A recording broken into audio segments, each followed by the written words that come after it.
Bakit importanteng tumatawa? Number one, scientific muna tayo.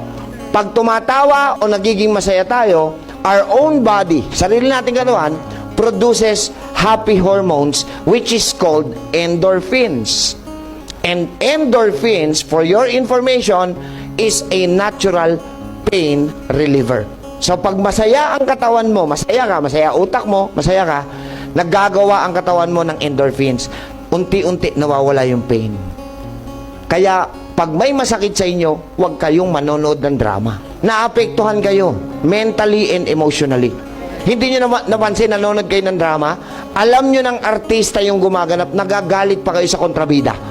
Sinabi naman ng Panginoon, sabihin natin, Proverbs 17:22. Hoy, may sinabi ho kayo, narinig ko ang sabi nyo, laughter is the best. Sabi ng tao yon. Ang sabi ng Diyos, Proverbs 17.